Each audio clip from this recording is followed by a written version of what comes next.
Продовжуємо роботу в українському. We shall continue our working day at the UCMC, and I give the floors to Mr. Alexander Hug, Principal Deputy Chief Monitor of the OSCE SMM to Ukraine, on the security situation and the activities of the SMM in Ukraine.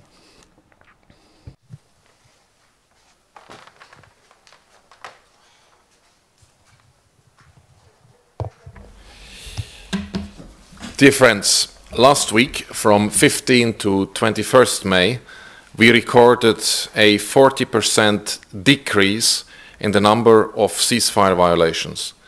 The number of SMM recorded Minsk-proscribed explosions, namely those caused by tanks, mortar, artillery, including multiple-launch rocket systems, fell even more.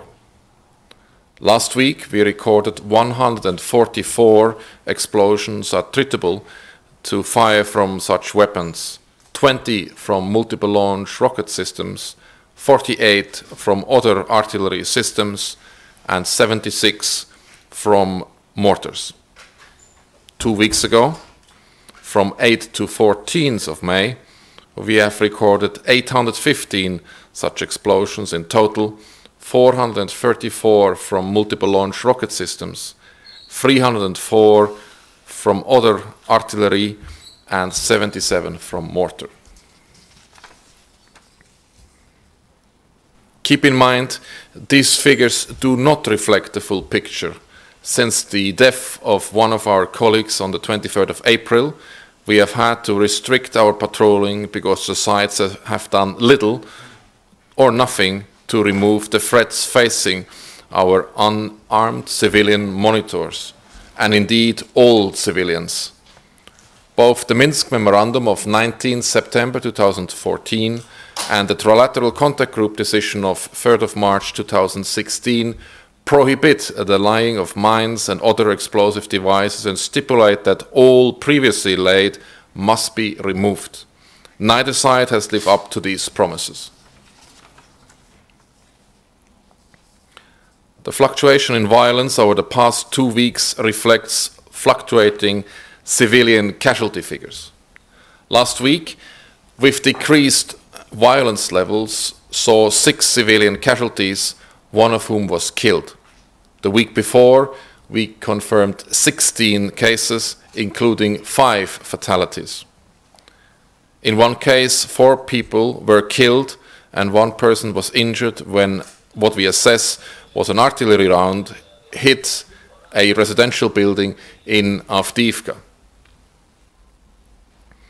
A 4-year-old child has been left orphaned as a result of this incident, illustrating an additional tragic dimension of this conflict and indeed of all conflicts that casualty figures rarely reveal.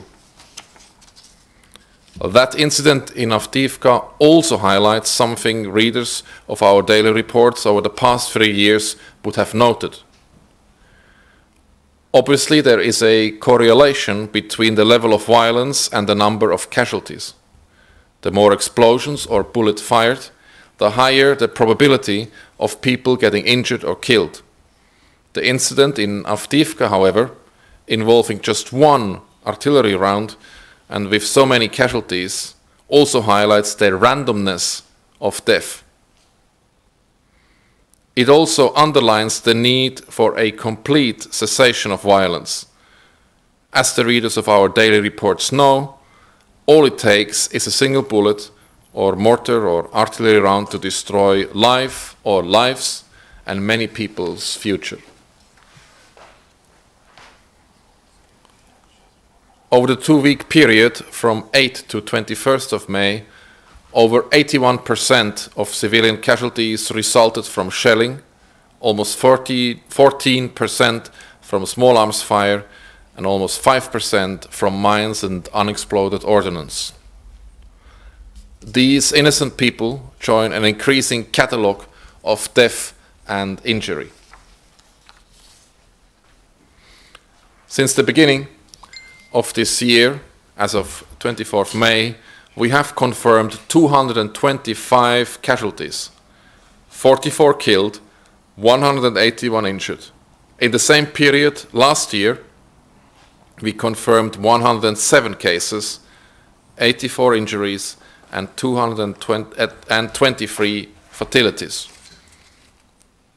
It represents a 110% increase on the number recorded during the same period in 2016.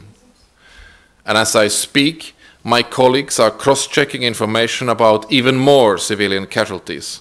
Once confirmed, this information will be included in our daily reports.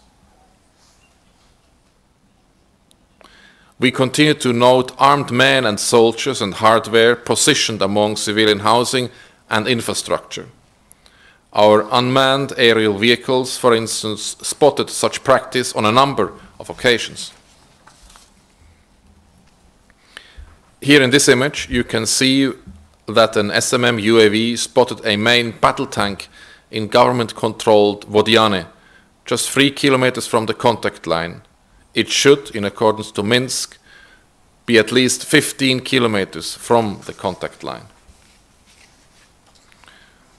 Here, with a zoomed-out view of the location, as is provided by this Google Earth imagery here, you realize how embedded this tank is in the community. Even a targeted strike on the position would almost likely involve civilian casualties. Imagine, however, if multiple launch rocket systems, a notoriously imprecise weapon, is used. On 16th of May, another SMM UAV did in fact spot 11 multiple launch rocket systems in so-called LPR-controlled Novopavlovsk, 33 kilometers from the contact line. These weapons should, in accordance with the Minsk agreements, be at least 35 kilometers from the contact line. Again, using Google Earth imagery, it doesn't take much imagination to understand the implications for the civilian population living close by in the event of an attack on the compound. We have previously pointed out the site's obligation not to position personnel or hardware in or near residential areas, and yet they continue to do so.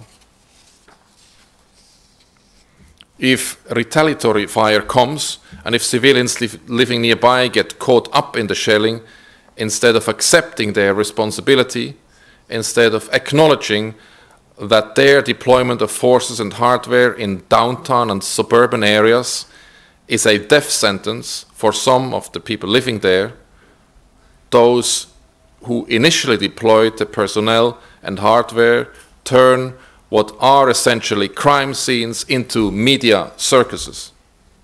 They sometimes even leave the bodies of victims unnecessarily lying in the open, waiting for the arrival of cameras. They choreograph other people's suffering for their own political narratives. And let's be clear, when a farmer has lost his leg blown off, or when a child dies in a mine blast, there is also nothing accidental about this. Planting a mine and waiting for the first unsuspecting person to walk past does not absolve the responsibility for the inevitable death or injury. Since 1st of January, the SMM has confirmed 50 civilian casualties caused by mines or unexploded ordnance. Of the 34 injured, 14 were women, 16 men, and 4 boys. Of the 16 killed, 4 were women, 11 men, and 1 a boy. Dear friends, we all know that the conflict in Donbass is highly politically charged. And none of us wants to inflame the situation by adding a moral dimension that is open to misinterpretation. And I, for one, don't wish to engage in the blame game. For one thing, the OSCE Special Monitoring Mission is concerned with facts, not accusations, and certainly not moralizing. But the fact remains that those involved in positioning personnel and hardware in residential areas and those planting mines will continue to do so long as they fail to see how their actions cause death and injury. Obviously, those who pull the trigger or fire the mortar share most of the responsibility for the death and injury that ensues. But those using civilian population effectively as shields must accept their share of responsibility. Accepting responsibility for one's actions is the first step in stopping. And those planting mines and subsequently saying that death and injury to civilians are tragic accident need to accept their responsibility too and desist from such indiscriminate action. I appeal to the sides. No more excuses, no more broken promises. The SMM has made clear in over 1,000 public reports what needs to be done.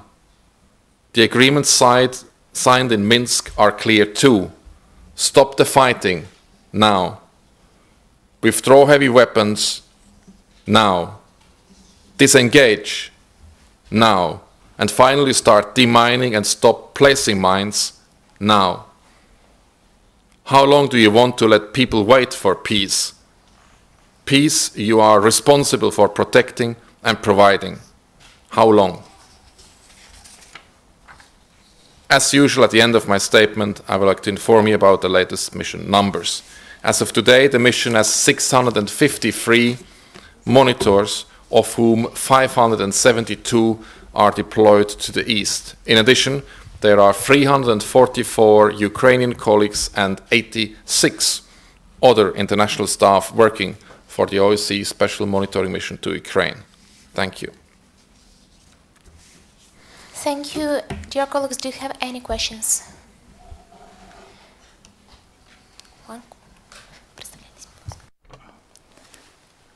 Crimean News, and I have the following question. You have mentioned the number of monitors deployed in Ukraine, namely in Donbass. When you were reviewing, when the mandate was extended in March, it was said that the number of monitors would be increased by 800. After the pre-ship incident, you have restricted your activities. Do you still plan to increase the number of monitors in Ukraine in addition to the number that you have mentioned during your briefing? Thank you. Just to clarify, the planning figure is 800, not an additional 800. The planning figure, the total, is 800. We are constantly reviewing the deployment policy of the mission, and should we see a need to pause it or halt it or postpone it, we will do so, and we will make sure that the public and the participating states will be made aware of this as soon as that comes into effect. At the moment, once again, the mission has 653 monitors deployed, 572 of those in the east. Thank you. One more question. You have recently paid a visit to Lugansk, and in the current mass media there was an information that the OSCE was reviewing, due to the security considerations, were thinking about closing its office in Lugansk. Do you think it's necessary to close your office or any other office in non-government controlled areas? Thank you. I'm not sure to what report you are referring to. I cannot confirm the rumor that you have just mentioned. All our operations are continuing in all our locations, with some restrictions in place in terms of patrolling routes that are currently only conducted on hard surfaces in place since the tragic incident of 23rd April. Thank you.